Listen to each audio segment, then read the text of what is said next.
Bismillahirrahmanirrahim. Assalamualaikum warahmatullahi wabarakatuh.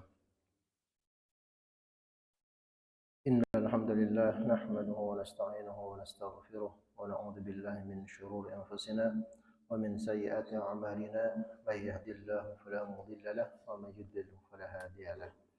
Asyhadu an la ilaha illallah wahdahu la syarika lahu wa asyhadu anna Muhammadan 'abduhu wa rasuluhu alladzi la nabiyya ba'dahu. Allahumma salli wa sallim wa barik ala Sayyidina Muhammad wa ala alihi wa ashabihi ajma'in. Alhamdulillah, kita masih diberi kesempatan oleh Allah Subhanahu wa taala untuk mentadabburi Al-Qur'an dan melanjutkan surat Fussilat. Pekan lalu kita sudah membahas bagaimana anggota tubuh kita itu memberikan persaksian atas apa yang telah kita lakukan di dunia. Bahkan sampai ke level kulit ya, yang paling banyak membungkus tubuh kita ya. Nah, nanti orang-orang yang bermaksiat itu protes kepada kulit mereka sendiri. Kenapa kalian memberi persaksian untuk kami? Nah, maka kulit itu bisa berbicara. Apa yang dikatakan oleh kulit? Bahwa Allah telah membuat kami bisa berbicara. Allah yang sangat mampu untuk memberikan kemampuan berbicara terhadap segala sesuatu. Bahkan yang kita anggap sebagai makhluk, bukan makhluk hidup ya, makhluk yang mati dalam tanda petik ya. Misalnya bebatuan gitu ya, atau sekitar kita itu yang kita anggap benda-benda mati itu ternyata bisa memberi persaksian. Allah yang menciptakan kalian dalam kesempatan pertama ya, Allah yang menciptakan kalian dari tidak ada. Maka Allah mampu untuk tadi ya, mempersaksikan gitu ya, anggota-anggota tubuh yang Allah ciptakan itu, menjadikannya bisa memberi persaksian kepada kalian yang telah kami ciptakan, dan kalian dikembalikan kepada Allah Subhanahu wa taala. Dan apakah bisa lari atau bisa menghindar dari persaksian anggota tubuh? Jawabannya tidak. Kalian tidak akan bisa lari, tidak akan menghindar, tidak akan bisa menutup-nutupi ya, dari persaksian pendengaran kalian, dari persaksian mata kalian, dari persaksian kulit kalian. Akan tetapi kalian mengira bahwa Allah tidak mengetahui tentang apa yang kalian lakukan. Seolah-olah kita melakukan maksiat, misalkan seolah-olah anggota tubuh ini tidak akan memberi persaksian, dan seolah-olah Allah tidak tahu. Allah tidak mengetahui apa yang dilakukan. Dan keyakinan seperti itulah yang membinasakan kalian. Keyakinan bahwa Allah tidak mengawasi, keyakinan bahwa Allah tidak mengetahui apa yang dilakukan. Nah, maka ketika itu sudah tertanam dalam diri ya, tidak ada muraqabatullah, tidak ada rasa diawasi oleh Allah, itu yang membinasakan kalian, dan kalian termasuk orang-orang yang merugi. Tempat kembalinya nanti jika kalian sabar, maka neraka. Silahkan tinggal di neraka kalau memang sabar ya. Kalau memang kuat gitu. Kalau tidak kuat ya udah, berarti dibalik ya, sekarang jangan melakukan maksiat. Tapi kalau banyak alasan ya, banyak menyampaikan argumen, maka argumen-argumennya tidak akan diterima, tidak akan dikasihani. Kemudian pekan lalu kita bahas juga bagaimana Allah menerapkan atau menetapkan pada orang-orang yang bermaksiat tadi itu ya, orang-orang kafir, teman-teman dari kalangan syaitan dan manusia ya, jin dan manusia, yang mereka itu menjadikan untuk mereka itu indah apa yang di hadapan mereka dan yang di belakang mereka. Sudah kita bahas maknanya pekan lalu ya. Dan telah ditetapkan keputusan Allah terhadap umat-umat sebelum mereka dari kalangan jin maupun manusia. Sesungguhnya mereka itu adalah orang-orang yang merugi. Kemudian pekan lalu kita bahas juga ada propaganda. Ini sebenarnya bahasan pekan lalu dijawab oleh bahasan hari ini insyaallah ya. Jadi orang-orang kafir itu berkata, jangan dengarkan Al-Qur'an ini dan buatlah kegaduhan-kegaduhan selain Al-Qur'an. Kalau kita bahas ini salah satu maknanya adalah propaganda supaya orang-orang Islam itu dijauhkan dari Al-Qur'an, menganggap Al-Qur'an itu tidak penting lagi gitu.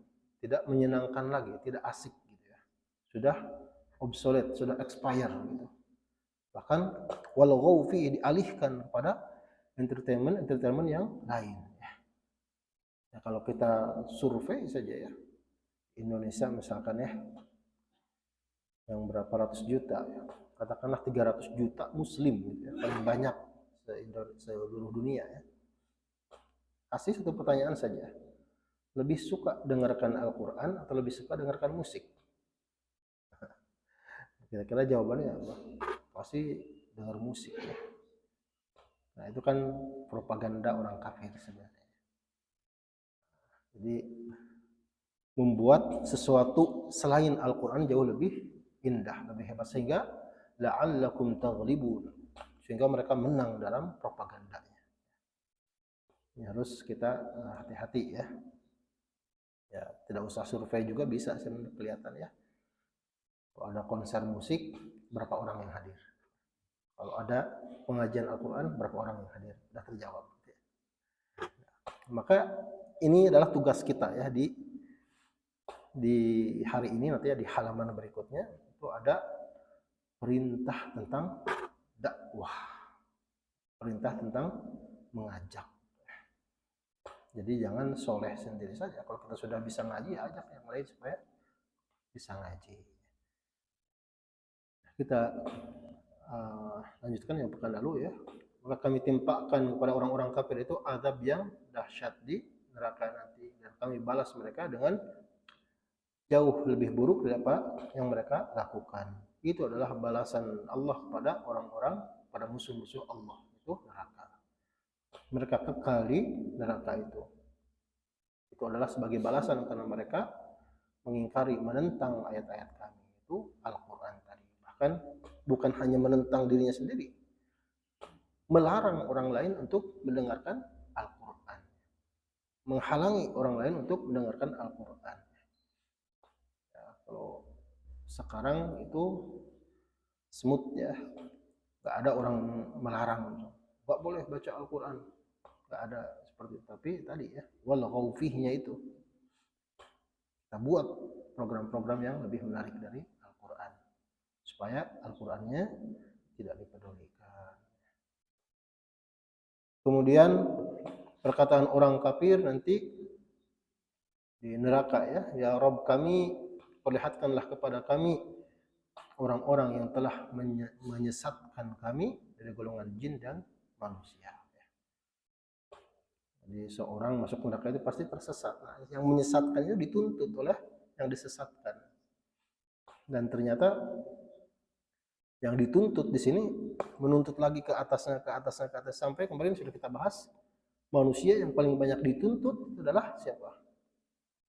Qabil ya, putranya Nabi Adam yang pertama kali mencontohkan pembunuhan. Jadi setiap terjadi pembunuhan di muka bumi, ada cipratan darah gitu ya, itu Qabil itu dapat dosanya, dinumpuk ya. Nah, bayangkan ya. Sama halnya dengan siapa? Kaumnya Nabi Lut ya, yang pertama kali mencontohkan perbuatan LGBT. Nah, setiap ada orang bermaksiat LGBT sekarang kaumnya Nabi Lut ya, itu mendapatkan, kaum Sodom ya, mendapatkan dosanya. Jadi double ya, sudah kita bahas. Demikian pula jin ya. Kalau jin berarti dedengkotnya siapa yang pertama kali menantang, yaitu iblis ya. Jadi iblis itu kana minal jinni fa fasaqa an amri rabbih. Jin ya. Dedengkot atau kakek moyang jin itu adalah iblis ya. Maaf kebalik ya. Jadi iblis itu adalah kana minal jin, dari bagian dari jin ya. Karena ada yang mau menganggap kan itu bersama para malaikat ketika diperintah sujud. Ya tapi bukan malaikat ya. Iblis itu adalah kana minal jin ya. Masuk golongan jin ya. Dan mereka menuntut mana iblis itu, mana Qabil itu, mana orang-orang yang telah menyesatkan kami, kami akan jadikan mereka itu di bawah telapak kaki kami supaya mereka menjadi orang-orang yang paling rendah. Jadi ada tuntut menuntut nanti ya. Makanya perlu sekali kita menintrospeksi ya. Siapa orang yang kita jadikan teladan? Siapa orang yang kita dengar? Siapa orang yang kita dengarkan wejangannya, nasihatnya. Jangan sampai orang-orang yang menyesatkan. Siapa orang yang kita tiru gitu ya. Jadi harus diintrospeksi ya. Jangan sampai lebih senang ngikutin artis-artis yang mungkin tidak mengajarkan kebaikan, mengajarkan yang biasa-biasa bahkan keburukan gitu ya. Nah, karena nanti bisa saling tuntut menuntut ya. Sama dengan generasi sekarang ya, kalau ditanya idola mereka siapa, dulunya artis Korea. Nabi Muhammad dilupakan. Hati-hati ya, itu propaganda tadi yang dimaksud tadi ya, di ayat 26 tadi. Kita lanjutkan sekarang tentang istiqomah. A'udzu billahi minasy syaithanir rajim. Bismillahirrahmanirrahim. Innal ladzina qalu rabbuna Allah thumma istaqamu tatanazzalu 'alaihimul malaikah تتنزل عليهم الملائكة ألا تخافوا ولا تحزنوا وأبشروا بالجنة التي كنتم توعدون Innal ladzina qalu, sungguhnya orang-orang yang mengatakan Rabbuna Allah, Rabb kami adalah Allah, tsumma istaqamu, kemudian mereka istiqamah, berdiri teguh ala tauhid, di atas ketauhidan, wa ghairihi, dan istiqamah dalam hal-hal lainnya, mimma wajaba alaihim, istiqamah dalam menjalankan kewajiban-kewajiban yang Allah perintahkan, istiqamah dalam menuntut ilmu, istiqamah dalam ibadah. Nah, untuk orang-orang yang seperti itu, tatanazzalu alaihimul malaikatu indal maut, maka malaikat itu akan turun.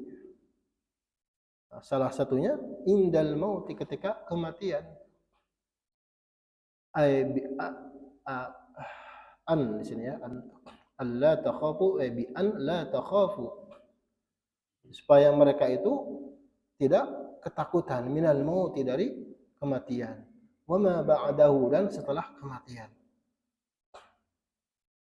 Jadi orang-orang yang istiqomah itu tidak akan takut mati, tidak akan ketakutan dalam kematian, tidak akan mengkhawatirkan apa yang terjadi ketika kematian, kemudian setelah kematian nanti akan seperti apa. Mereka tidak khawatir karena ditemani oleh para malaikat. Wala tahzanu, dan jangan bersedih hati ya. Alla takhafu wala tahzanu. Jadi malaikat itu menyampaikan jangan takut, jangan khawatir, jangan bersedih. Ala ma khallaqtum min ahlin wa waladin. Jadi jangan khawatir kalau meninggal, itu keluarga seperti apa, anak seperti apa, siapa yang mengurus mereka. Jangan khawatir tentang itu, jangan bersedih hati karena meninggalkan mereka. Ini yang disampaikan oleh malaikat. Kenapa? Fanahnu nakhlufukum fi, karena kami yang menjadi pengganti dari mereka. Kalau ketika hidup ditemani oleh keluarga ya, oleh istri, oleh anak, oleh orang tua ya. Ketika sudah meninggal, apakah ada teman? Nanti ditemani oleh para malaikat, dan nggak sedih lagi, nggak ada orang yang istiqomah setelah meninggal gitu. Setelah meninggal itu sedih gitu ya. Aduh, itu istri ditinggalkan, anak ditinggalkan, nggak ada. Jadi tidak ada kesedihan seperti itu. Yang ada juga istrinya yang sedih atau anaknya yang sedih. Tapi yang meninggal itu tidak sedih kalau mereka selama hidup itu istiqomah. Wa abshiru, dan bergembiralah. Jadi emosi-emosi yang buruk hilang ya. La takhafu, la tahzanu. Tidak ada kekhawatiran, ketakutan, tidak ada kesedihan. Yang ada adalah wa abshiru, bergembiralah kalian bil jannah, nanti akan mendapatkan surga. Nanti setelah dari alam barzakh ya. Allati kuntum tu'adun, yang surga itu dijanjikan untuk kalian. Nah, nanti kita lihat apa sih istiqomah itu gitu ya. Ada beberapa hadis ya. Tapi kita lanjutkan dulu.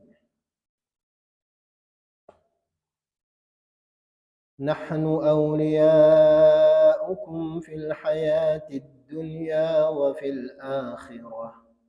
ولكم فيها ما تشتهي أنفسكم ولكم فيها ما تدعون.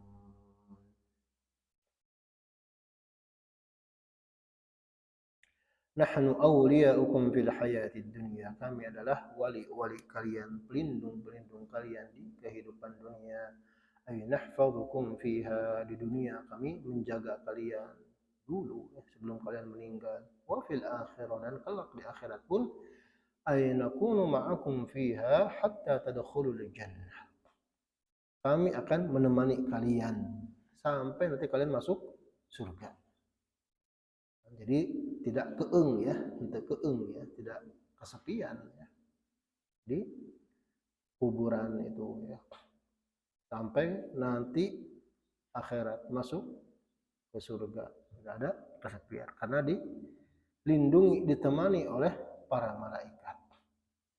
Dan ketika nanti sudah masuk surga, walakum fiha ma tashtahi anfusukum, di surga itu kalian bisa mendapatkan segala sesuatu yang diinginkan oleh jiwa kalian. Jadi segala sesuatu yang diinginkan ya, kereteg hati gitu ya, baru hati memikirkan itu langsung ada gitu ya. Bukan hanya yang diinginkan saja. Yang diinginkan kan kadang tidak diungkapkan ya, sesuatu yang kita ingin tapi nggak diungkapkan, jadi implisit ya. Apalagi walakum fiha ma tad'una tatlubun, di surga kalian bisa mendapatkan apa yang kalian inginkan, yang kalian mintakan. Tatlubun disampaikan secara eksplisit. Ya Allah, saya minta ini, langsung dikasih. Bahkan yang belum dimintakan pun gitu, segala sesuatu yang diinginkan oleh jiwa, tashtahi anfusukum, itu diberikan. Apa saja itu? Banyak ya clue-cluenya ya. Nah, coba kita sebagai manusia ya sekarang, yang paling diinginkan itu apa? Yang paling membuat kita nikmat, membuat kita nyaman itu apa? Itu ada di surga. Makan, minum, apalagi. Tadi yang penting kan emosi dulu gitu ya. Emosi tadi sudah clear ya. Tidak ada kekhawatiran, tidak ada kesedihan, yang ada hanya kesenangan. Itu yang paling penting sebenarnya. Nah, karena kalau kita misalkan diberi kekayaan ya di dunia ya, bisa makan enak ya, bisa minum yang enak gitu ya, tapi stres gitu ya, khawatir itu besok ada terjadi ini terjadi itu pasti nggak akan menikmati. Coba bayangkan, kalau ada ancaman ini itu gitu ya, padahal kita kaya misalkan makan enak, kemudian segala sesuatu nyaman gitu ya. Nah, yang penting adalah emosi tadi ya, kesehatan mental kalau bahasa Sunda namanya ya.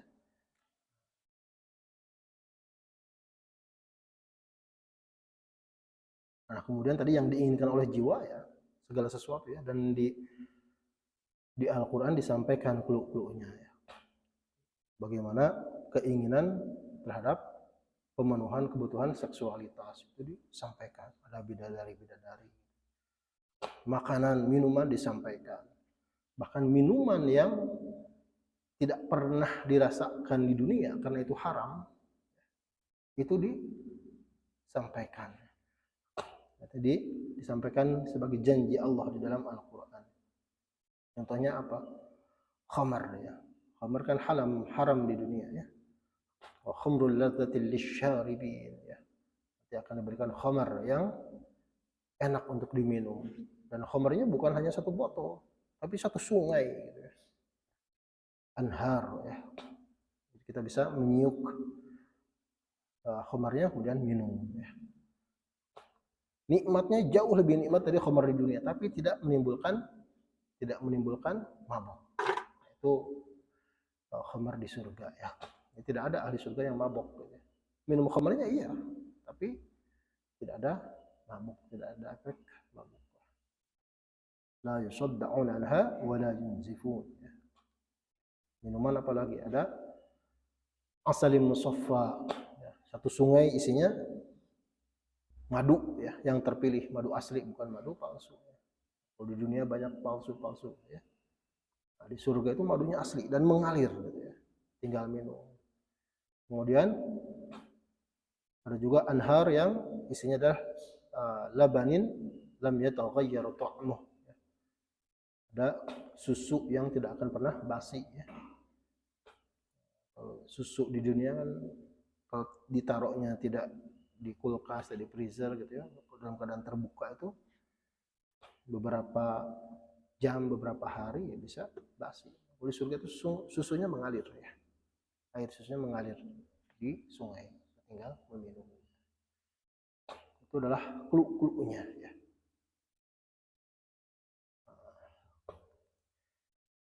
Nah, kenapa Allah memberikan seperti itu? Itu di ayat berikutnya. Nuzulan min ghafurir rahim. Itu adalah nuzulan rizqan hayyan mansubun bi ja'ala muqaddaran. Di sini dinasabkan seolah ada kata ja'ala ya. Jadi nuzulan itu hidangan rizki yang disiapkan, yang di-prepare, disiapkan oleh Allah sebagai hidangan pemberian dari siapa? Min ghafurin, dari Allah yang maha pengampun, rahimun, Allah yang maha penyayang. Allah. Kenapa kira-kira tidak disebutkan nuzulan min Allah? Tapi kenapa nuzulan min ghafurin rahim? Ini sudah kita bahas sebenarnya cluenya. Sebenarnya tidak layak gitu ya. Artinya tidak, kalau secara kalkulasi matematik gitu ya, seorang hamba melakukan maksiat gitu ya, tapi kok bisa masuk surga? Karena Allah mengampuni dosa-dosanya. Kemudian seorang hamba melakukan amal, tapi amal itu kalaupun dikalikan berkali-kali itu masih tidak layak untuk bisa membayar surga. Maka disebutkan Rahim, Allah yang maha penyayang. Beberapa hadis sudah menguatkan tentang itu ya. Seorang tidak masuk surga karena amalnya sebenarnya, tapi karena Allah menyayanginya, Allah merahmatinya. Bahkan sahabatnya nanya kepada Rasulullah, apakah engkau juga termasuk itu? Engkau masuk surga karena kasih sayang Allah. Nabi SAW menjawab, betul. Saya pun masuk surga karena kasih sayang Allah, bukan karena amal perbuatan dalam tanda petik ya. Karena kalau dibayarkan ya amal kita untuk membayarkan surga itu nggak cukup, sedikit sekali. Di sini narasinya min ghafurin rahim. Jadi itu hidangan dari Allah yang maha pengampun, Allah yang maha penyayang.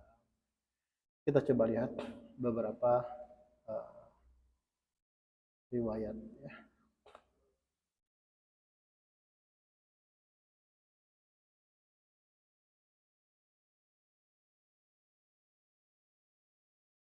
Jadi istiqomah itu sampai kapan? Sampai meninggal ya, hatta yamut. Jadi berdiri di atas, tegak di atas pendirian bahwa Allah adalah Rabb kita. coba lihat berapa riwayat.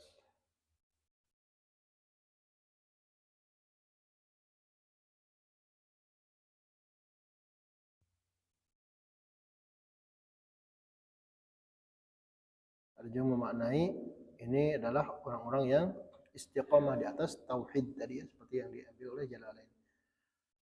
Hum alladzina lam yusyriku billahi syai'a, orang-orang yang tidak menyekutukan Allah sedikit pun. Bahkan Ibnu Abbas menyampaikan istiqamah itu apa? Istiqamah di atas syahadat.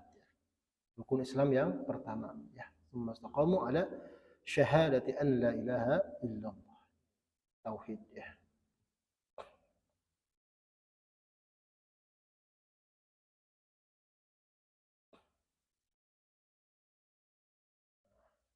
Bahkan ada yang berdoa seperti ini, ya Allahumma anta rabbuna, ya Allah engkau Rabb kami, farzuqnal istiqamah, maka rizkikanlah kepada kami istiqamah. Teguh pendirian ya, tidak ada bolak-belok lagi bahwa Rabb saya bukan Allah, tidak ada seperti itu.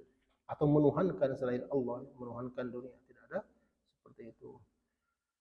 Ya di sini ada seseorang yang menghadap Rasulullah an-rajulan qala ya Rasulullah marruni bi amrin fil Islam la as'alu anhu ahadan ba'dak. Jadi Rasulullah perintahkanlah kepada kami ya murni bi amrin, dengan suatu perintah dalam agama Islam ini yang aku tidak akan menanyakan lagi kepada orang lain ya setelah itu. Maka Rasulullah menyampaikan, katakanlah amantu billah, qul amantu billah, katakanlah aku beriman kepada Allah, tsumma istaqim, kemudian istiqamah. Kemudian tanya lagi, fama attaqi, apa yang harus saya jaga? Fa'uma ila lisani, maka Rasulullah mengisyaratkan kepada lisannya. Apa yang harus kamu jaga? Nih, ucapanmu.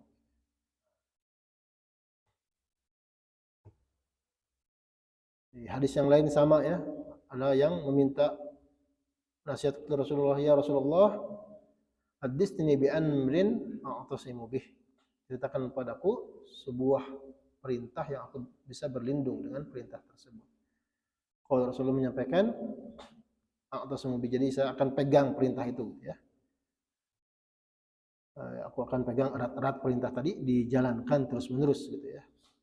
Rasulullah menyampaikan qur rabbi, katakanlah bahwa Rabbi Allah, Rabbku adalah Allah, tsumma istaqim, kemudian istiqamahlah. Qultu ya Rasulullah, ma aktsaru ma takhafu alai, apa yang kira-kira engkau khawatirkan dari aku? Fa akhadha Rasulullah bi tarfi lisani nafsi, tsumma qala hadza. Rasulullah menyampaikan, mensyaratkan ini, ucapanmu, lisanmu yang aku khawatirkan itu bisa menjerumuskan engkau.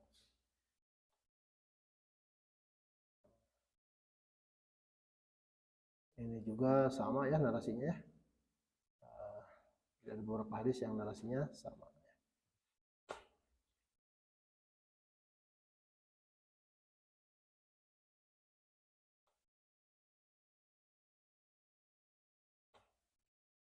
Nah, jadi ada narasi juga sepertinya di hadis yang lain, ketika malaikat itu mencabut ya, akan mencabut ruh orang yang beriman, malaikat itu menyampaikan seperti ini, keluarlah engkau hai ruh yang baik dari jasad yang baik. Jadi disambut gitu ya, apa namanya, mencabut ruhnya pun malaikat itu menyampaikan dulu supaya tenang ya, tidak kaget gitu ya. Kalau kita mah seperti apa ya, dokter gitu ya, dokter mau nyuntik gitu ya, mau nyuntik kan ada orang yang takut disuntik gitu ya, kan dokternya tidak tiba-tiba menakut-nakuti ini sakit, ini sakit, tidak kan, tapi menyampaikan tenang tenang seperti itu kira-kira ya. Dan bahkan keluarlah nanti akan menemukan atau bertemu dengan Allah Subhanahu wa taala tanpa ada rasa marah, jadi semuanya dalam keadaan nyaman ya.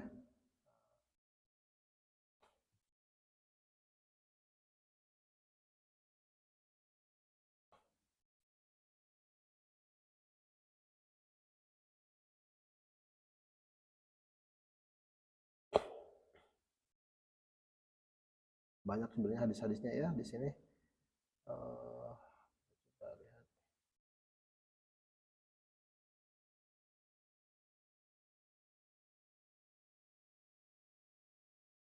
Ini ada hadis tadi ya tentang nuzulan ya. Jadi bahkan hidangan atau nikmat yang Allah berikan yang paling tinggi adalah ketika Allah menampakkan zatnya ya, di hadapan ahli surga ya. Ini coba dikuatkan dengan ayat-ayat yang lain ya. Nah, kita tidak melihat Allah ya di dunia ya. La tudrikul absar wa huwa yudrikul absar wa huwa latiful khabir. Kalau di dunia tidak bisa melihat Allah, tapi ketika di surga nanti khusus untuk ahli surga itu bisa melihat Allah Subhanahu wa taala. Wujuhu yawma idzin nadhirah ila rabbiha nadhirah. Itu dalilnya ya. Nah, di sini disebutkan juga itu adalah sebagai nuzulan ya, hidangan dari Allah Subhanahu wa taala. Bahkan bukan hanya itu ya. Jadi tadi ya segala sesuatu yang diinginkan, jadi seolah-olah itu ada pasar gitu ya, yang di situ tersedia segala sesuatu, kemudian kita boleh ngambil tanpa ada perlu transaksi. Ini bayangkan ya, jadi semuanya gratis gitu ya. Di dunia tidak ada bayar-bayaran lagi. Ya. Jadi setelah kejadian itu bahkan pulang ke rumahnya masing-masing dan kemudian disambut oleh bidadari ya. Itu kenikmatan ahli surga ya.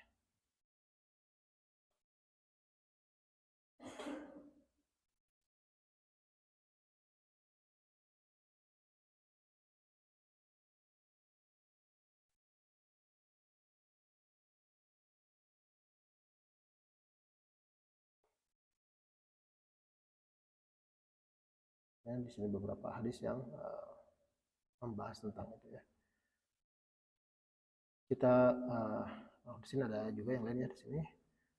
Dari Rasulullah SAW, man ahabba liqa Allah, ahabba Allah liqa'ah. Barang siapa yang mencintai, yang ingin bertemu dengan Allah, maka Allah pun ingin bertemu dengan dia. Wa man kariha liqa Allah, karihallahu liqa'ah.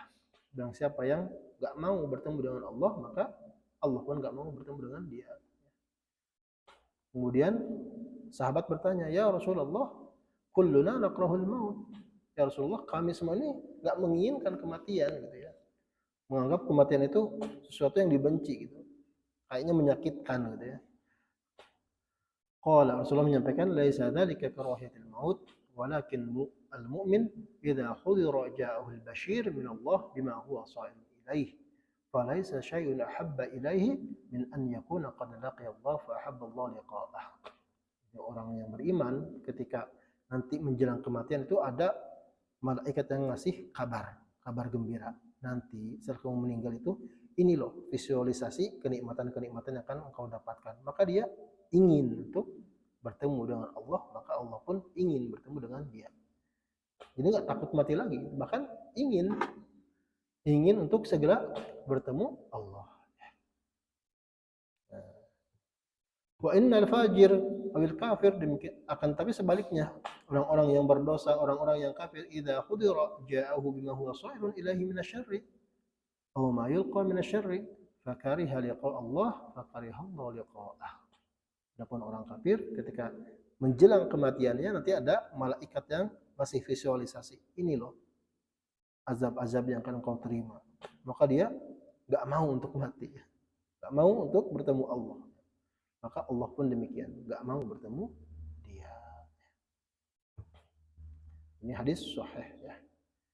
Jadi tidak ada yang perlu dikhawatirkan dengan kematian, karena semua kita pasti mati. Kullu nafsin dha'iqatul maut. Masalahnya kita tidak tahu meninggalnya kapan. Ya, belum tentu yang muda yang terakhir ya. Bisa jadi yang muda yang duluan, ada yang tua yang terakhir. Yang perlu kita lakukan adalah apa? Mempersiapkan diri tadi dengan istiqomah di dalam kebaikan. Ya. Karena biasanya seorang itu dipanggil oleh Allah dalam keadaan hobinya, ya. Kebiasaannya. Ya. Ada orang yang meninggal ketika badminton, ada orang yang meninggal ketika pingpong, gitu ya. Ada orang yang meninggal ketika ngaji. Biasanya sesuatu yang jadi habitnya, gitu ya. Maka kita istiqomahkan dalam kebaikan. Ada orang yang meninggal dalam ketika apa namanya? Ketika melakukan prostitusi, gitu ya. Kan isyarat apa yang akan dia dapatkan sesuai dengan kebiasaan yang dia lakukan, dan nanti malaikat ngasih visualisasinya dulu nih sebelum meninggal. Ini loh azab-azabnya. Ini loh nikmat-nikmatnya. Mudah-mudahan kita termasuk orang-orang yang mendapatkan keistiqomahan sampai akhir hayat kita dan husnul khatimah. Kita lanjutkan bahasan berikutnya. Nah, tadi sudah kita singgung tentang pekan lalu ya. Orang-orang yang melarang untuk mendengarkan Al-Qur'an itu dilawan dengan mengajak dakwah. Ini hadis yang ini adalah ayat yang biasanya digunakan oleh para aktivis dakwah ya. Pasti hafal aktivis dakwahnya tentang ayat 33 ini. Tapi maknanya nanti kita lihat di hadis-hadis ya. Ada yang memahami ayat ini adalah tentang muazzin, orang yang menyeru melalui azan ya, mengajak sholat. Nah, tentang Pak Abdul ya kalau di kita ya. Kita lanjutkan. وَمَنْ أَحْسَنُ قَوْلًا مِّمَّنْ دَعَا إِلَى اللَّهِ وَعَمِلَ صَالِحًا وَقَالَ إِنَّنِي مِنَ الْمُسْلِمِينَ. وَمَنْ أَحْسَنُ قَوْلًا, siapakah yang lebih baik ucapannya? La ahada ahsanu qawlan, tidak ada ucapan yang lebih baik mimman da'a ila Allah, kecuali ucapan yang mengajak kepada Allah. Ngajak ya, ngajak kepada Allah, hayu ke masjid, hayu ngaji, hayu melakukan kebaikan bareng-bareng. Itu adalah ucapan yang paling baik. Bitauhid itu mengajak untuk mengesahkan Allah Subhanahu wa taala. Wa amila shalihah, dan melakukan amal saleh. Jadi tidak hanya mengajak saja tapi direalisasikannya. Kita implementasikan dengan amal-amal soleh. Wa qala innani minal muslimin, dan mengatakan bahwa sesungguhnya aku adalah orang Islam. Jadi jangan malu untuk menyampaikan saya orang Islam. Ya.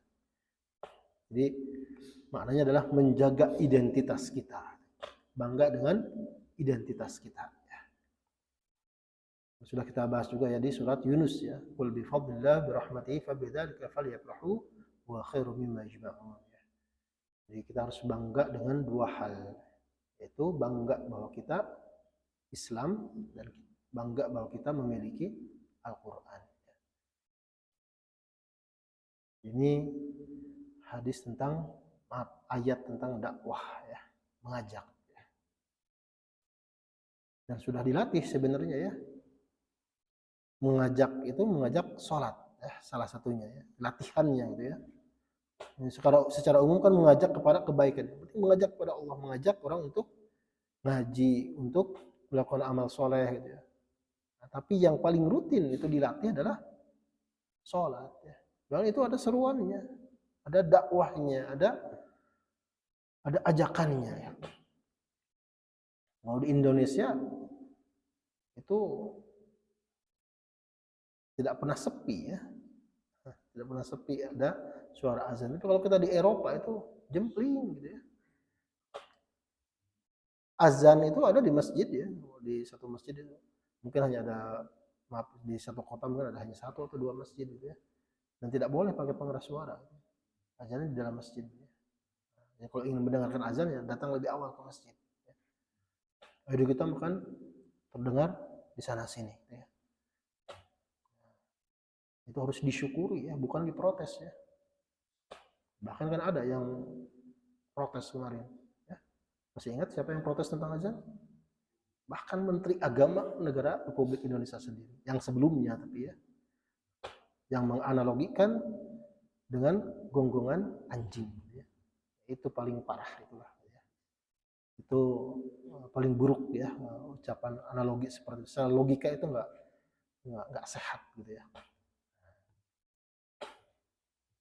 Ya, masih ingat kan ya siapa Menteri Agamanya? Kita bersyukur ya mestinya, tapi jangan karena alasan toleransi, alasan tadi ya, alasan toleransi yang kebablasan sampai mengkomparasi seperti itu, menganalogikan seperti itu sangat tidak pantas. Nah, kita coba lihat beberapa riwayat terkait ini ya. Nah, ini banyak hadis yang mengaitkan bahwa ayat ini itu yang dimaksud adalah tadi menyeru melalui azan. Ya. Nah, dakwah yang paling rutin ya, itu adalah azan tadi ya. Tapi secara umum adalah wahadhi ammah fi kulli man da'a ilal khair. Ini maknanya umum sebenarnya. Segala sesuatu atau setiap orang yang mengajak kepada kebaikan apapun itu. Nah, akan tetapi latihan yang rutinnya sehari 5 kali itu latih melalui azan. Di dalam hadis Sahih Muslim, al-muadzzinuna orang-orang yang azan itu adalah atwalun nas a'laqan yaumal qiyamah. Orang yang paling panjang lehernya di hari kiamat. Panjang leher bukan berarti maknanya jelek ya, tapi karena mereka diapresiasi oleh Allah melalui azan-azan mereka. Misalkan azannya harus kencang ya, sampai urat leher itu kan harus apa namanya ya, kencang gitu ya. Itu diapresiasi oleh Allah, nanti mereka itu adalah yang lehernya paling panjang. Artinya kelihatan, oh itu orang-orang yang sering azan. Di hadis yang lain yang marfu'kan al-imamu dhamin, imam itu adalah penjamin, wal muadzinu mu'taman. Farsyadallahu la'immah wa ghafirul lil muadzin. Jadi imam itu penjamin, muadzin itu adalah orang yang diberi keamanan ya. Farsyadallahu la'immah wa ghafirul lil muadzin. Allah memberi petunjuk kepada orang-orang yang menjadi imam ya, pemimpin atau imam dalam sholat, spesifiknya salah satunya gitu ya, termasuk tadi dakwah secara umum, kemudian spesifiknya adalah azan, dan Allah mengampuni orang-orang yang azan.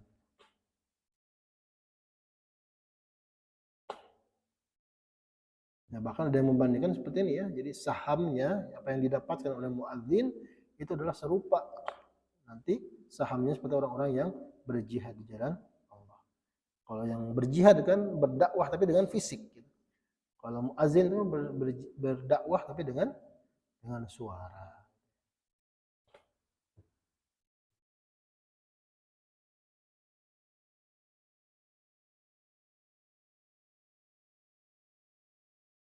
Ya, bahkan ada yang ini ya, yang cukup ekstrim gitu ya. Oh, kalau udah jadi muazin mah aman gitu ya.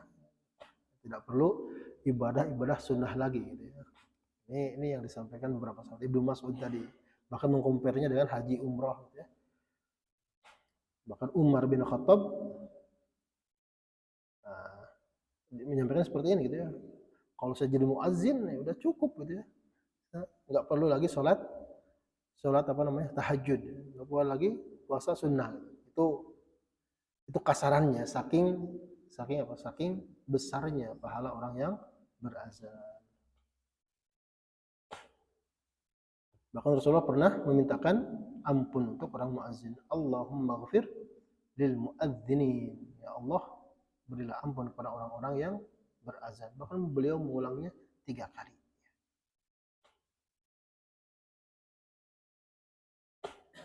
Nah, bahkan diprotes nih oleh Umar itu. Kok lebih diprioritaskan orang azan gitu ya. Bahkan ada orang-orang yang azan itu dengan suyub, bisuyub, ya, dengan apa namanya, dengan pedang gitu tadi ya, mujahid. Nah, karena Rasulullah menyampaikan, kalla ya Umar, innahu ya'ti 'alan nasi zamanun yatrukuna al-adzan. Nanti akan ada satu waktu, satu masa ketika orang-orang itu sudah meninggalkan azan. Ya. Bahkan diserahkan azan itu ala du'afaihim, pada orang-orang yang paling lemah, orang-orang yang nggak bisa azan. Ini ada hal yang menarik ya. Jadi saya pernah pengalaman ya, pengalaman ya berdiskusi. Jadi ada kawan yang sedang S3 di Turki ketika itu. Beliau ambil sejarah Islam ya, di Turki. Kemudian di Turki itu dulu kan azan itu dilarang ya.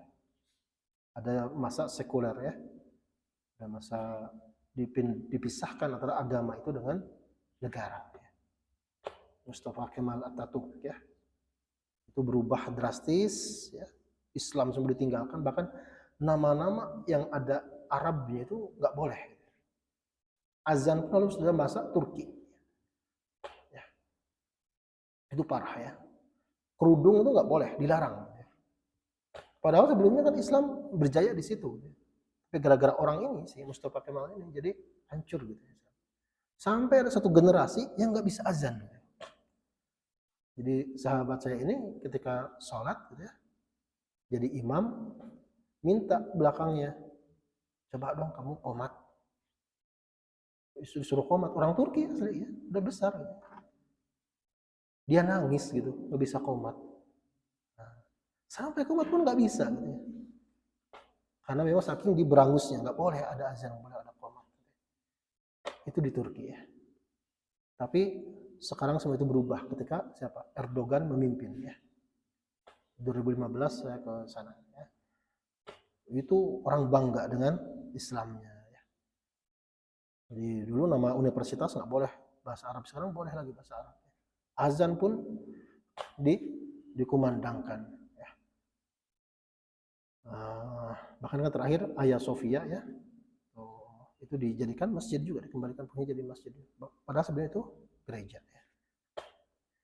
Bahkan setelah selesai sholat ya, sholat zuhur, sholat asar gitu, itu selalu ada qori yang membacakan Al-Quran dengan mujawwad ya. Supaya orang terbiasa lagi telinganya mendengarkan Al-Quran. Itu hebatnya dakwah di Turki sekarang. Itu mulai dari zaman Erdogan. Tapi dulu ada sempat itu hilang ya. Azan orang nggak bisa gitu ya. Qomat pun nggak bisa, itu yang lebih simpel dari azan. Ya. Jadi bahkan kalau Turki itu, kalau di Eropa ya, Turki itu mereka punya agen-agen ya. Di Jerman, di Belanda gitu. Banyak keturunan mereka karena mereka suka bisnis ya. Bisnis kebab biasanya atau bisnis makanan-makanan lain ya. Lalu itu maju ya. Sampai banyak di negara-negara itu pemerintahnya menghibahkan masjid untuk komunitas Turki. Jadi Belanda itu ada masjid yang dihadiahkan oleh pemerintah Belanda untuk komunitas Turki karena mereka memiliki andil dalam perekonomian sekitar. Dan pemerintah Turki itu sampai menggaji imam untuk menjadi imam tetap di negara-negara Eropa itu. Pada masjid Turki imamnya dibayar, digaji oleh dia. Hebatnya orang Turki. Biasa khusus Ramadan didatangkan imam yang paling hebat. Kita senang ya dengarnya ya. Nah, ya. Itu intermezzo ya. Jadi tentang dakwah tadi ada yang memaknai di sini fahuwal muadzin idza qala hayya 'alas shalah. Itu adalah ucapan yang paling baik ya, mengajak pada sholat. Kemudian ada juga yang memaknai wa amila sholihan, melakukan amal soleh itu adalah sholat 2 rakaat antara azan dan iqamah. Itu sunat qabliyah. Jadi Rasulullah pernah menyampaikan baina kullu adzanain sholatun. Ada di antara dua azan, antara azan dan iqamah itu ada sholat ya. Liman sya'a, untuk yang mau saja, yang nggak mau ya nggak apa-apa. Namanya juga sunnah ya. Bahkan periode ketika antara azan dan iqamah itu adalah periode istijabah ya. Doa itu la yuraddu bainal adzan wal iqamah, tidak ditolak kalau doanya disampaikan antara azan dan iqamah.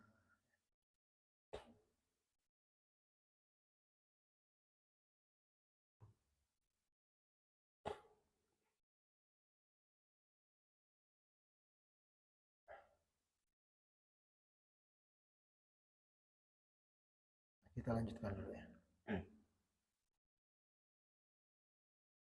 Oh, masih banyak ya.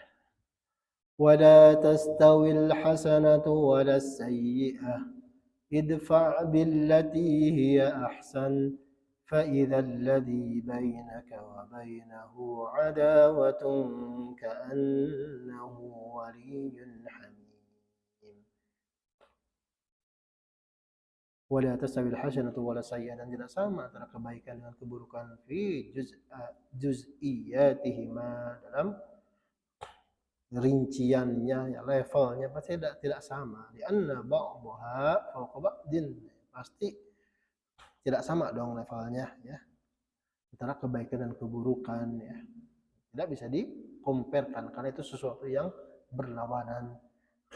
Akan tetapi manusia ya, sering ya melakukan kebaikan, sering juga melakukan keburukan. Maka patokan di sini idfa as-sayyi'ata billati ay bil khaslati allati hiya ahsan.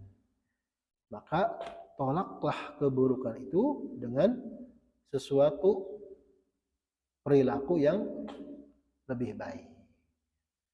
Kalau ghadabi bis sabar, seperti halnya kalau kita marah diimbangi nanti dengan kesabaran. Wal jahli, kalau kita bodoh tidak tahu tentang ilmu, bil hilmi, diimbangi dengan kelembutan. Jangan sudah mah bodoh belagu gitu. Bahaya itu ya. Wal isaati bil afwi, ya, demikian pula melakukan suatu kesalahan nanti diimbangi dengan pemaafan. Fa idzal ladzi bainaka wa bainahu adawatun ka'annahu waliyyun hamim.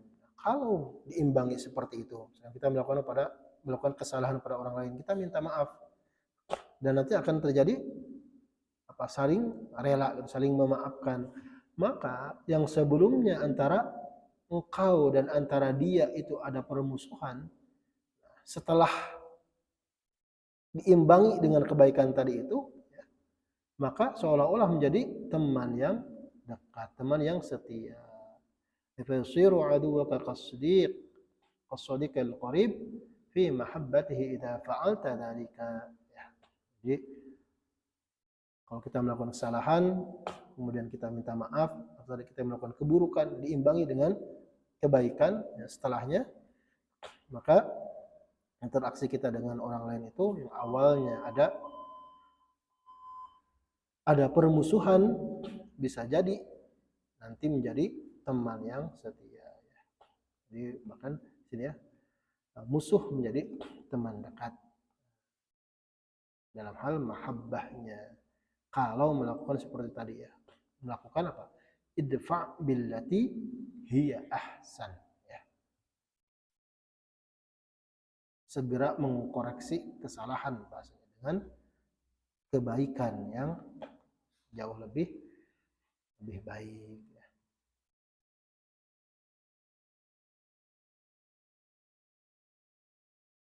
Falladhi mubtada'un, alladhi di ayat sebelumnya ya, alladhi di sini itu adalah sebagai mubtada. Wa ka'annahu di sini, ka'annahu di sini sebagai khabarnya. Wa idza, kemudian idzanya di sini sebagai dzarfun li makna tashbih. Sebagai dzarf maknanya untuk tashbih. Tashbih itu apa ya? Menyerupakan. Kita lanjutkan dulu. وما يلقاها إلا الذين صبروا وما يلقاها إلا ذو حظ عظيم. وما يلقاها أي يؤتى الخصلة التي هي أحسن.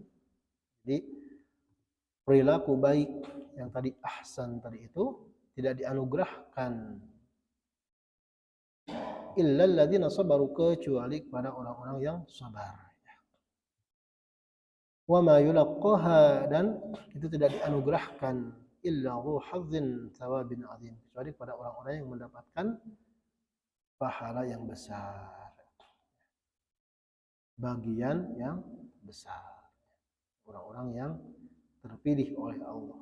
Salah satu clue-nya tadi orang-orang yang sabar, yang diberikan kemampuan oleh Allah untuk segera mengkoreksi kesalahan dengan kebaikan.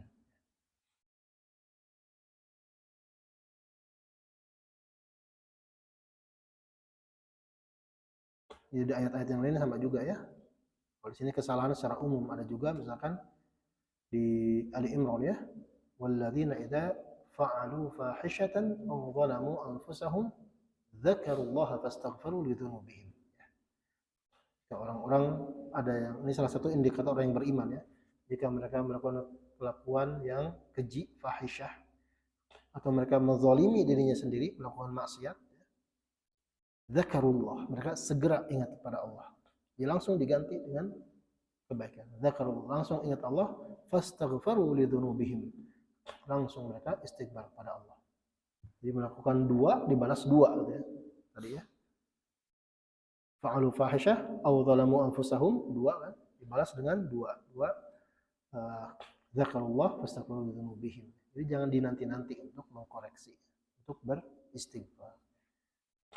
Kalau itu dosa kita dengan Allah, misalkan kalau fahisyah atau zalim terhadap diri sendiri, tapi kalau menzalimi orang lain, tadi ya, kalau zalim terhadap diri sendiri ya kita ingat Allah, istighfar, selesai. Tapi kalau kita menzalimi orang lain, ya selesainya tadi dengan permintaan maaf, dengan diganti oleh perbuatan baik kepada orang yang kita zalimi, sehingga yang awalnya musuhan menjadi teman baik, teman setia.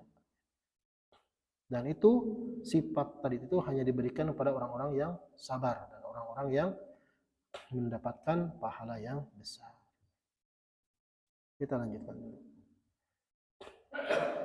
وَإِمَّا يَنزَغَنَّكَ مِنَ الشَّيْطَانِ نَزْغٌ فَاسْتَعِذْ بِاللَّهِ إِنَّهُ هُوَ السَّمِيعُ الْعَلِيمُ.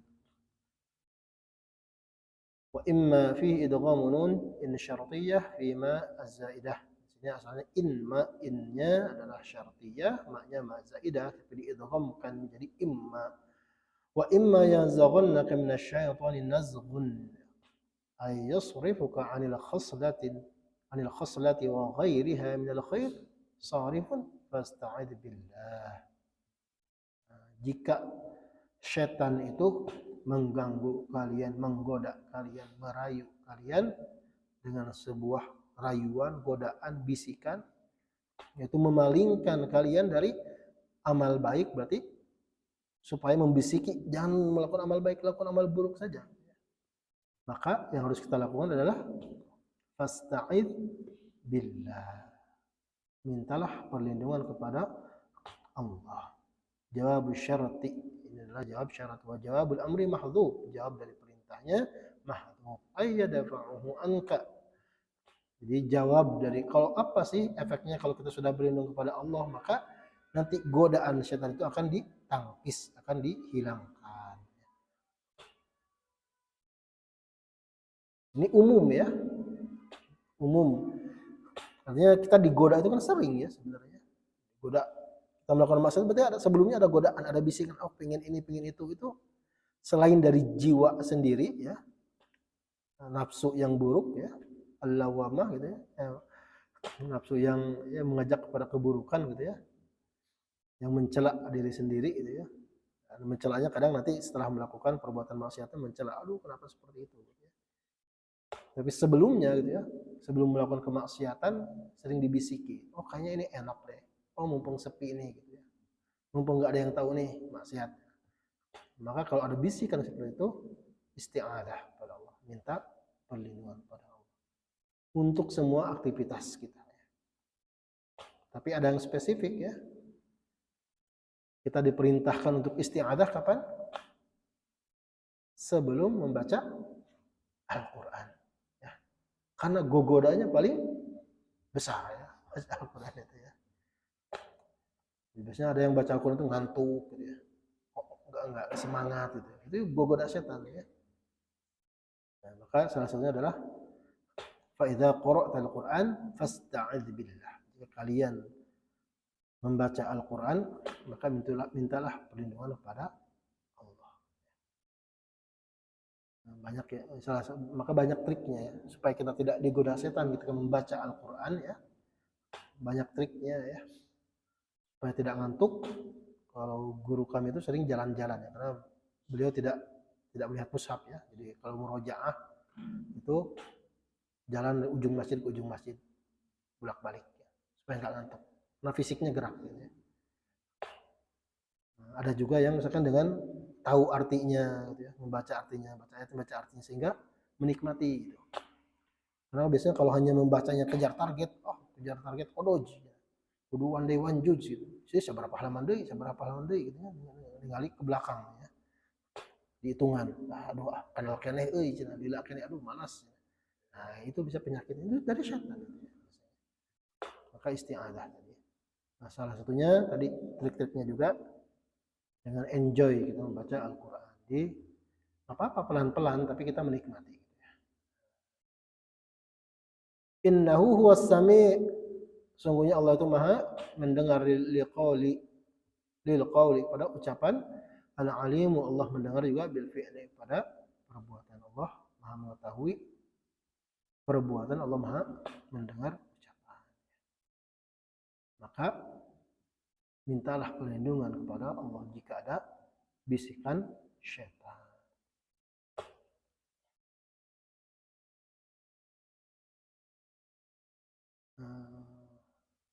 Bahkan Rasulullah seperti ini ya, idza qama ila shalat yaqul, Rasulullah itu ketika berdiri hendak salat beliau mengucapkan a'udzubillahi samil alim minasyaitonir rajim min hamzihi wa nafthihi wa nafthihi. Aku berlindung kepada Allah yang maha mendengar, Allah yang maha mengetahui, seperti di ayat tadi ya, innahu huwas samiul alim minasyaitonir rajim, dari syaitan yang dirajam, syaitan yang terkutuk, min hamzihi wa nafthihi wa nafthihi, dari bisikannya, godaannya, rayuannya. Bahkan di surat Al-A'raf pun demikian ya. Ini nyambung ya ayatnya. Kalau tadi kan ayat sebelumnya di Fussilat ini kan tentang maaf ya, minta maaf kemudian jadi teman yang baik. Di Al-A'raf pun demikian. Khudil afwa wa'mur bil 'urfi wa'rid 'anil jahilin. Jadi merintahkan tentang pemaafan, kemudian merintahkan kepada yang baik, yang urf, yang diketahui kebaikannya, dan berpaling dari orang-orang bodoh. Wa imma yanzaghannaka minasyaiton nazghun fasta'id billah innahu sami'un 'alim. Ini di Al-A'raf ya. Sama ya. Wa imma yanzaghannaka minasyaiton nazghun fasta'id billahnya sama. Jika digoda oleh setan maka berlindung kepada Allah. Tapi kalau di Al-A'raf innahu sami'un 'alim. Kalau di sini innahu huwas sami'ul 'alim. Jadi banyak yang mirip ya di Al-Qur'an itu. Kalau di sini nakirah, kalau di Fussilat itu ma'rifat ya. Sami'ul 'alim.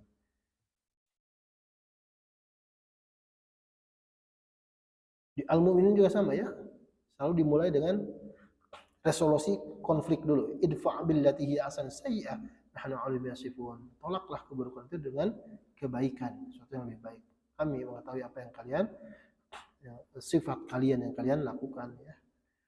Qur rabbi a'udzubika min hamazatish syayatin. Katakanlah, Rabb, aku berlindung kepada Engkau dari godaan, dari bisikan rayuan syaitan. Wa a'udzubika rabbi ay yahdurun. Aku berlindung kepada Engkau dari kehadiran mereka.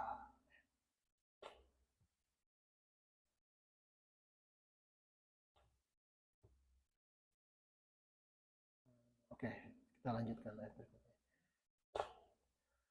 ومن آياته الليل والنهار والشمس والقمر لا تسجدوا للشمس ولا للقمر واسجدوا لله الذي خلقهن إن كنتم إياه تعبدون. Wamin ayatihi, dan sebagian dari tanda-tanda kekuasaan Allah adalah al-lail wan nahar wasyamsu wal qamar, malam, kemudian siang, kemudian matahari, kemudian bulan. La tasjudu lisyamsi wala lil qamar. Jangan kalian bersujud kepada matahari, wala lil qamar, dan kepada bulan. Memangnya ada yang sujud kepada matahari? Ada ya. Siapa? Orang Shinto ya. orang Jepang dulu itu kan ada tradisi Saikere ya, membungkukkan badan untuk menghormati matahari. Maka bendera Jepang itu kayak gitu. Putih latar belakangnya, merah bulat di tengah itu kan matahari. Maka dulu ketika dijajah oleh Jepang ya, ada seorang ulama dari Tasik ya, Tasik Malaya. Dia berikan jadi nama jalan sekarang, Haji Zainal Mustafa ya. Menolak itu, melakukan perlawanan ya. Atau sarua jeung pelanggar ayat ini gitu ya. La tasjudu li syamsi, Allah melarang untuk sujud kepada asyams. Sujud itu nggak mesti sujud kepala di bawah, enggak ya. Membungkukkan itu termasuk sujud. Inhina ya. Inhina ya. Jadi membungkukkan badan. Kan makna sujud di dalam Al-Qur'an sering seperti itu. Artinya memberi rasa hormat kepada yang dianggap dewa selain Allah. Enggak boleh. Wala lil qamari, dan tidak boleh juga bersujud kepada bulan. Harus kepada siapa bersujud? Wasjudu lillah, bersujudlah kepada Allah alladzi khalaqahunna, yang menciptakan al-ayatil arba. Allah yang menciptakan ayat-ayat yang 4 tadi. Allah yang menciptakan malam, siang, matahari, bulan. In kuntum iyyahu ta'budun, jika kalian memang hanya menyembah kepada Allah. Ini kan yang kita tegaskan, deklarasikan sehari berapa kali? Minimal 17 kali. Iyyaka na'budu wa iyyaka nasta'in. The power of repetition ya. Jadi ya salah satu cara melatih istiqomah itu dengan sholat sebenarnya. Ya kalau orang yang nggak sholat, yang berani meninggalkan sholat itu pasti nggak istiqomah ya. Dalam semua aspeknya. Pasti nggak disiplin ya, dalam kehidupan sehari-harinya. Ayat yang terakhir, فَإِنِ اسْتَكْبَرُوا فَالَّذِينَ عِندَ رَبِّكَ يُسَبِّحُونَ لَهُ بِاللَّيْلِ وَالنَّهَارِ وَهُمْ لَا يَسْأَمُونَ. فَإِنِ اسْتَكْبَرُوا, jika mereka itu sombong, anis sujud, nggak mau sujud, ya, sombong ya, apain sujud ya. Padahal ini dicontohkan oleh siapa? Iblis ya. Iblis itu sombong sekali ya. Diperintahkan untuk sujud kepada Adam, tapi sujudnya bukan ibadah loh ya, sujudnya adalah sujud tahiyyah ya, menghormati Adam, dan itu inhina ya, membungkukkan saja gitu, menyampaikan rasa hormat. Itu pun bukan karena Adam ingin dihormati, tapi ini adalah perintah Allah. Jadi kan sebenarnya poinnya adalah si iblis itu menentang perintah Allah gitu, karena kesombongannya, asa aing lebih hebat dari Adam.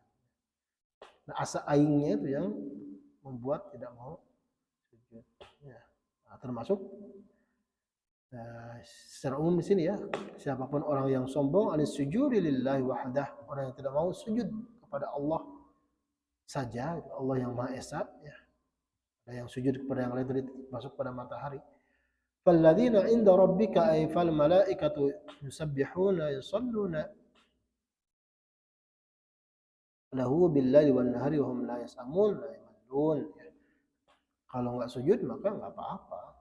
Di sisi Rabb engkau ada para malaikat yang bertasbih, yang mereka pun sholat ya. Kapan? Di malam dan di siang hari. Wa hum la yasamun, mereka enggak pernah jemu, enggak pernah capek, enggak pernah letih, enggak pernah bosan dalam ibadah-ibadahnya.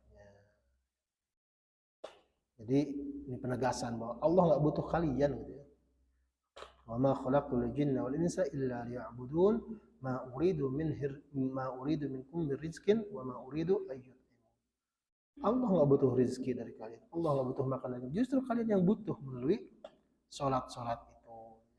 Kalian butuh bersujud ya, karena salah satu cara kita isti'anah, meminta pertolongan kepada Allah adalah dengan salat. Wasta'inu bis-sabri was-shalah.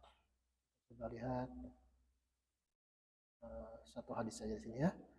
Rasulullah pernah menyampaikan, la tusubbul laila walan nahar wala syamsa wala qamar.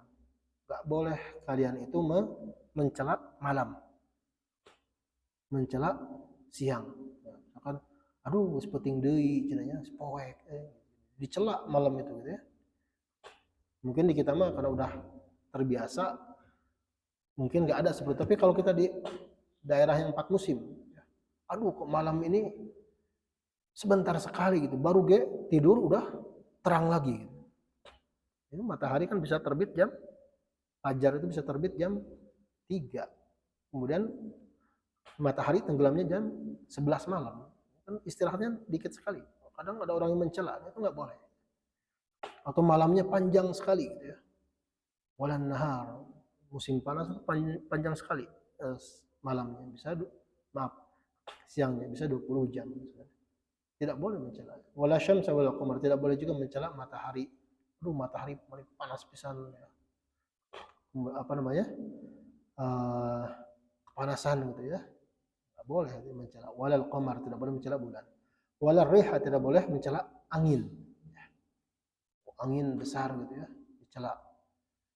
Fa innaha tursulu rahmatan liqaumin wa 'adzaban liqaumin. Karena angin pun itu bisa menjadi rahmat untuk satu kaum, di sisi lain bisa menjadi azab untuk kaum yang lainnya.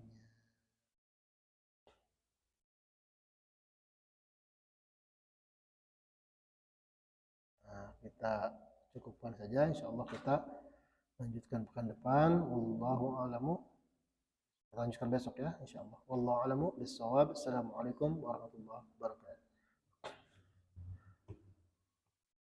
اللهم ارحمنا بالقرآن واجعله لنا إماما ونورا وهدى ورحمة.